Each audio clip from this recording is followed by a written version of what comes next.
fadlan haddaad nagu cusub tahay subscribe noo saar. Meherka Xamda Queen ayaa la filayaa inuu dhaco Sabtida berri, iyadoo hambalyada iyo arooska Xamda Queen ay gebi ahaanba ay qabsadeen baraha bulshada. haddaba daawadeen hambalyada Xamda Queen ay u soo hambaliyeen ayaan halkan idinku soo gudbin doonaa. aanu ku bilowno wariyada caanka ee Sagal Mustafe ayaa sida tan ugu soo hambaliyay walaasheed Xamda Queen. waxay la tiri caawa habeen ay iga farxad badan tahay dunida ma jirto walaashay rumaad Xamda Queen iyo walaalkay marna seedigay Marwaan Cabdiraxmaan oo meherkooda dhacayo Sabtida soo socota. isku waara isku baraara ubad khayr qabana kala hela jacayl midoobay cidii ku mashquulshaa maxkamadaha la saaro. sidoo kale fanaanada Nimco Degan ayaa sidan iyada loogu soo hambaliyay. waxayna tiri sida tan walaashay Xamda Queen iyo seedigay Marwaan oo meherkooda u qabsoomi doono insha Allah Sabtida. ilaahay hay nagu gaarsiiyo caafimaad. ilaahay waxaan idinka baryaa reerkii lagu nasto lagu nagaado.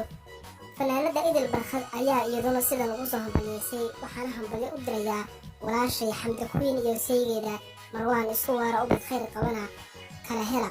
daawadeen weli waxaynu ku guda jirnaa hambalyada loo dirayo fanaanadii hore ee Xamda Queen iyo seegeeda Marwaan Cabdiraxmaan. hambalyooyinka ayaa iska soo daba dhacaya si aan xad lahayn.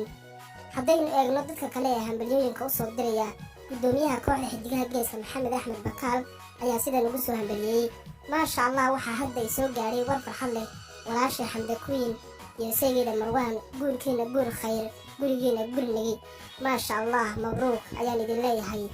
wariyada caanka ah ee England Show ayaa iyaduna sidan ugu soo hambaliyay. hambalyo walaashay Xamda Queen iyo seegeeda Marwaan Cabdiraxmaan oo meherkooda Sabtida uu dhacayo isku waara isku baraara ubad khayr qabana kala hela.